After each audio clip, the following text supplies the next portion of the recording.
अस्सलाम वालेकुम जी। अच्छा, हमने सीरीज़ शुरू की हुई थी कि जो मुझसे क्वेश्चन पर्सन में पूछे जाते हैं कि सर इस क्वेश्चन का क्या आंसर है, या ऐसे क्वेश्चन जिनके लिए प्रॉपर जो है वो टॉपिक जो है वो वीडियो नहीं बनाई गई, तो उनको मैं जो है वो अलग पॉइंट्स की सूरत के अंदर एक्सप्लेन कर देता हूँ, क्योंकि ये एग्ज़ाम पॉइंट ऑफ व्यू से भी इम्पोर्टेंट है और छोटे छोटे पॉइंट्स हैं, इनका पता होना ज़रूरी है।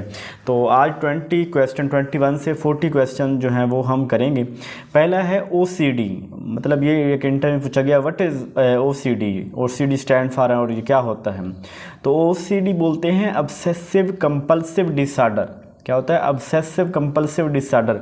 अब इसको मैं आसान लफ्ज़ों में ये कहूँ कि वो बच्चे जो आराम से टिकते नहीं हैं, या वो अशख़ास जो बड़े वहमी से होते हैं और एक काम को बार बार कर रहे होते हैं, यानी बार बार हाथ धोना, बार बार किसी बात को रिपीट करना, बार बार किसी चीज़ की फ़िक्र करना, यानी इनका ये एक किस्म का मेंटल डिसऑर्डर होता है। इसके अंदर उनको एक एंग्जाइटी ऑफ डिस्ट्रेस, यानी एक स्ट्रेस होता है, एंग्जाइटी होती है उनको वो अपने बिहेवियर को रिपीट करते हैं।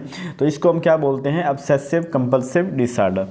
सेकंड पॉइंट है हमारा कि पहला मदरसा कहाँ पे। जो पहला मदरसा है ना, ये हज़रत अरकम रज़ी अल्लाह ताला अन्हु के घर, मतलब मक्का के अंदर जब हज़ूर अकरम सल्लल्लाहु अलैहि वसल्लम थे और उन्हें आज़ादाना तबलीग जो है वो नहीं कर सकते थे, तो एक सहाबी थे हज़रत अरकम रज़ी अल्लाह ताला अन्हु, उनका घर एक पहाड़ी के ऊपर था। तो वहाँ पे हज़ूर सल्लल्लाहु अलैहि वसल्लम जो हैं वो जो उनके साथी मुसलमान होते, अबू बकर सिद्दीक़ अपने दोस्तों को लेके आते और वसल्लम वहाँ पे जो दावत मुसलमान होते इब्तदाई इस्लाम के अंदर, तो वो वसल्लम वहाँ पे उनको खुफिया तौर पर तालीम देते ताकि जो है ना वो गुफ़ार की नज़रों से बचा जा सके। तो वो अरकम रज़ी अल्लाह तआला अन्हु का घर था और इसको पहला मदरसा कहा जाता है।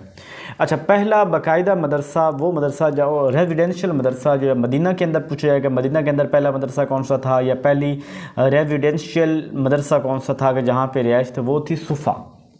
सुफ़ा एक सुफ़ा को अरबी ज़बान का लफ्ज़ है, इसका मतलब होता है चबूतरा। और ये मस्जिद नबवी के सहन के अंदर एक दरख्त था, उसके नीचे जो है वो हज़ूर सल्लल्लाहु अलैहि वसल्लम अपने जो है वो साथियों को, अपने सहाबाए कराम को तालीम दिया करते थे। और वहाँ पे जो है वो मतलब वो सहाबा जो दूर दराज इलाकों से जो लोग आते थे, मुसाफिर आते थे दीन सीखने के लिए, हज़ूर सल्लल्लाहु अलैहि वसल्लम वहाँ पे उन्हें तबलीग करते, वो वहाँ पे रहते। और जब वो ख़ास कर जैसे समझे कि वसल्लम उनको तालीम दे लेते, जब वो ख़ास लर्न कर लेते, तो फिर वो अपने अपने इलाकों में वसल्लम मुख्तलिफ़ इलाकों में भेज देते और वहाँ जाके वो तबलीग करते थे। तो ये जो है ना, इनको जो टाइटल दिया गया जाता था, ये कारी का टाइटल दिया जाता था। और एक वक्त में 70 फरिश्ते जो सहाबाए कराम जो हैं वो वहाँ पे रिहाइश पजीर होते थे। और इनके जो खाने का निज़ाम होता था वो जैसे महल्ले के आज भी होता है ना निज़ाम, वो लेने के लिए आते रोटी, इस तरह इनका खाने का निज़ाम हुआ करता था। 24 है हायर एजुकेशन। ये सब जो बर सग़ीर के अंदर है ना, इसके अंदर हायर एजुकेशन अरबिक में थी, और जो अर्ली एजुकेशन या इंटरमीडिएट लेवल तक ये पर्शियन में थी।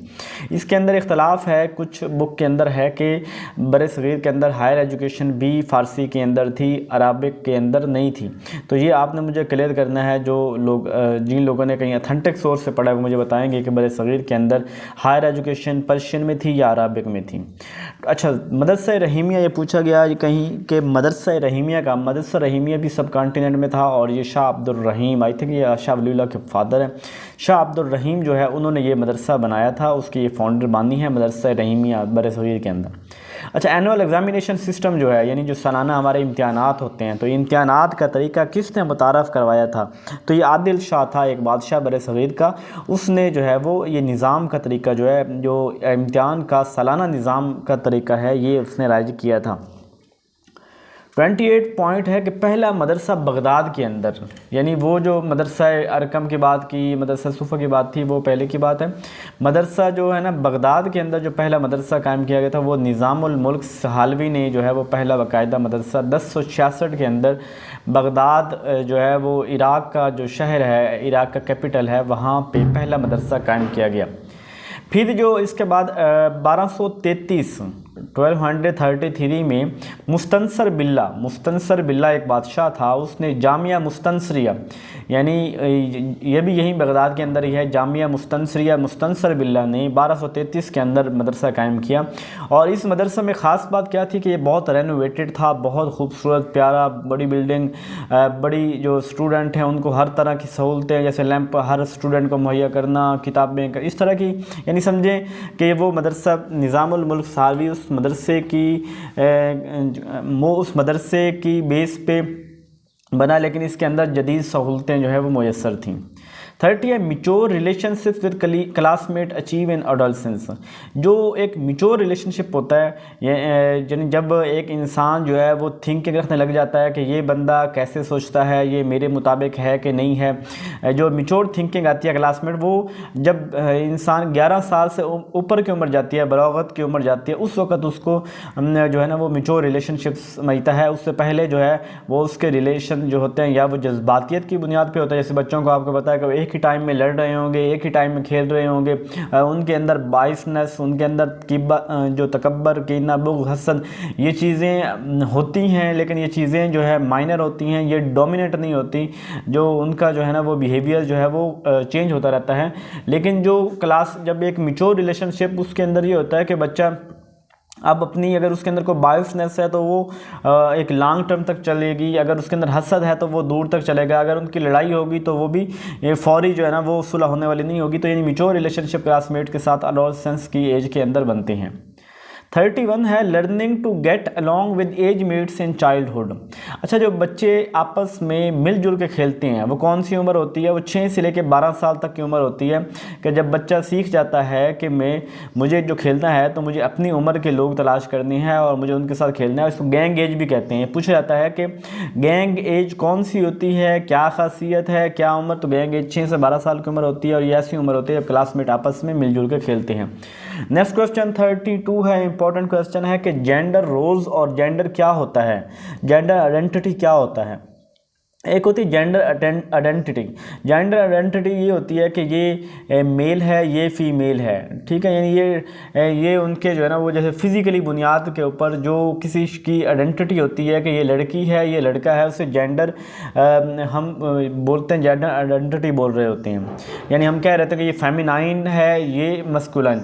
लेकिन जो जेंडर रोल होता है वो डिफरेंट चीज़ है। जेंडर रोल से मुराद ये होता है कि कोई एक मर्द है और उसकी अगर वो उसके जो काम करने वाला करता है, जो उसकी खसूसियात हैं, जो उसकी बोलने का हैबिट्स, चलने फिरने सब कुछ, तो वो अगर उसकी फ़ीमेल की है तो हम कहेंगे कि इसके अंदर जो है वो फीमेल डोमिनेट रोल है। तो यानी जेंडर चाहे वो मेल है लेकिन उसके अंदर जो उसकी खसूसियात हैं वो फीमेल की तरफ हैं। तो जो इसके अंदर यानी जेंडर के जो रोल्स होता है ना, हम उसको वो देख रहे होते हैं कि जो करता वो क्या है।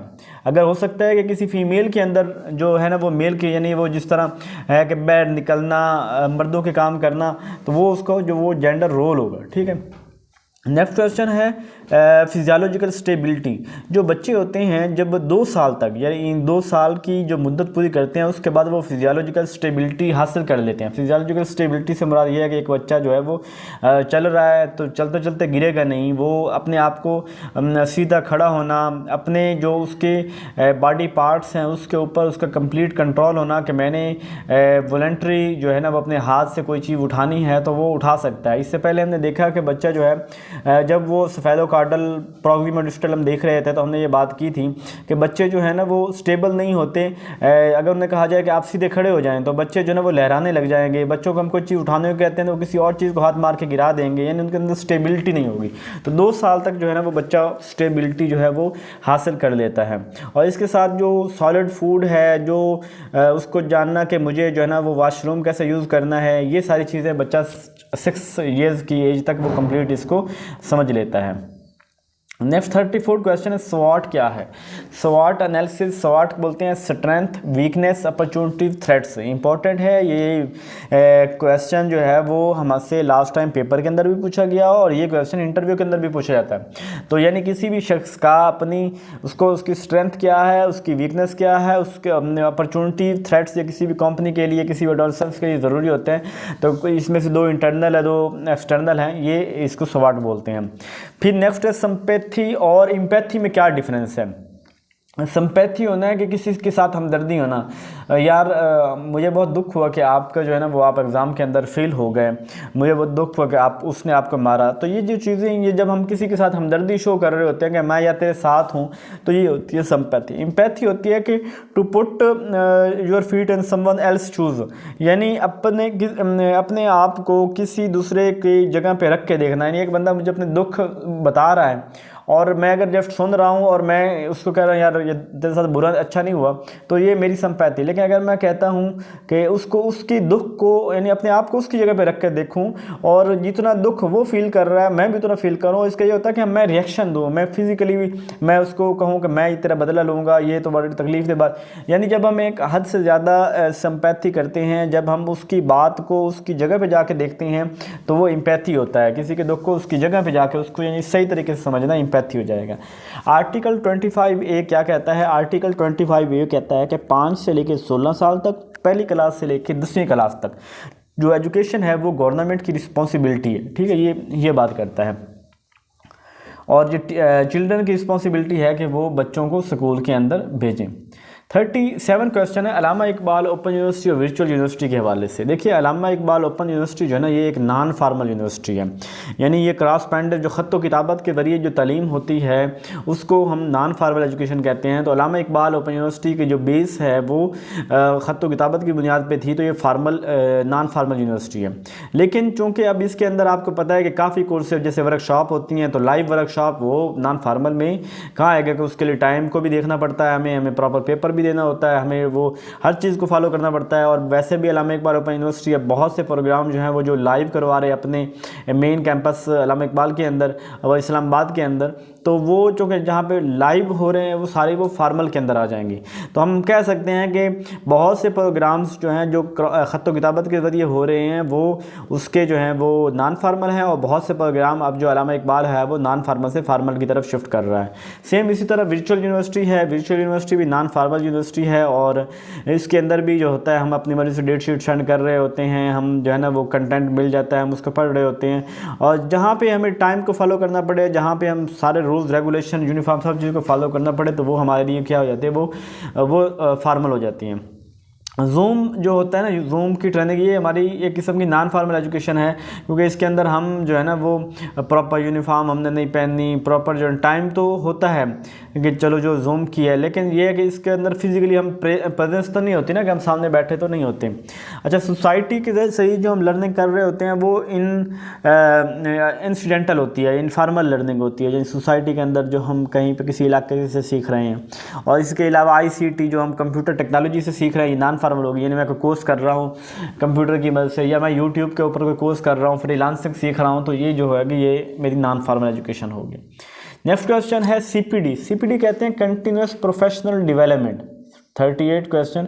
अच्छा, कंटिन्यूस प्रोफेशनल डेवलपमेंट ये होता है कि कोई भी शख्स किसी ऑर्गेनाइजेशन के अंदर काम कर रहा है तो वो अपने आप को कंटिन्यूसली इम्प्रूव करना, न्यू स्किल सीखना, न्यू लर्निंग करना, उस कंपनी के अकॉर्डिंग प्रमोशन के लिए वो किसी सेमिनार की सूरत में, वर्कशॉप, ट्रेनिंग, आर्टिकल रीड, किसी भी सूरत में हो सकते हैं, फॉर्मल हो सकती है, इनफॉर्मल हो सकती है, तो यानी इसके अंदर पॉजिटिव इंपैक्ट होता है हमारी डेवलपमेंट के ऊपर, उसे हम CPD बोलते हैं। इसके बाद है जी डेमोग्राफी और मोनोग्राफी में क्या फ़र्क है। डेमो कहते हैं पॉपुलेशन को, ग्राफी कहते हैं स्टडी, यानी डेमोग्राफी के अंदर जिसमें अंदर हम पॉपुलेशन की जो ह्यूमन पॉपुलेशन है उसका स्टैटिस्टिकल डिटेल देख रहे होंगे, human population, race, gender, income वगैरह, तो डेमोग्राफी। मोनो को कहते हैं एक को ग्राफ स्टडी, यानी इसके अंदर हम जब किसी एक सब्जेक्ट के ऊपर स्टडी कर रहे हो, जैसे बेस्ड यानी वन सब्जेक्ट, कोई एक रिसर्च, कोई एक एनालिसिस, कोई एक आर्टिकल, किसी एक चीज़ के ऊपर जब हम स्टडी कर रहे होंगे, किसी एक पॉइंट ऑफ व्यू को देख रहे होंगे, तो वो मोनोग्राफ होगा। और लास्ट आज का क्वेश्चन कि एजुकेशन लॉ क्या होता है, ये भी इंटरव्यू के अंदर ये भी पूछा गया। तो एजुकेशन लॉ जब आपसे पूछा जाए तो आप आर्टिकल 25A बता दें, वो भी बेस्ट है कि यानी अकॉर्डिंग टू एजुकेशन लॉ के फ्री और पहली क्लास से लेके 1st to 10th class compulsory education male and female सब के लिए फ्री और कंपलसरी एजुकेशन सब के लिए 60 ईयर एजुकेशन वो स्टेट की जिम्मेदारी है, ठीक है। और इसी तरह एजुकेशन ये 2017 के अंदर एजुकेशन पॉलिसी दी गई, जिसके अंदर भी एजुकेशन की एक्सेस, क्वालिटी, इक्विटी वगैरह को इस तरह Punjab free and compulsory education act 2014, इसमें भी यही बात की गई। हायर एजुकेशन वो भी एक इंडिपेंडेंट बॉडी है जो हायर एजुकेशन को रेगुलेट करती है। प्राइवेट स्कूल जो है रेगुलेटरी अथॉरिटी एक्ट 2017, जिसमें प्राइवेट स्कूल जो हैं वो लोगों को तालीम देते हैं। ये चीज़ें जो हैं वो एजुकेशन लॉ के अंदर आएंगे। आपको एक पॉइंट भी बता देंगे काफ़ी होगा, एजुकेशन लॉ मतलब कोई अब एजुकेशन के रिलेटेड कोई लॉ बताएंगे, ठीक है। ये चंद क्वेश्चन थे, कोई न समझ आइए तो पूछ लीजिएगा। जज़ाकल्लाह।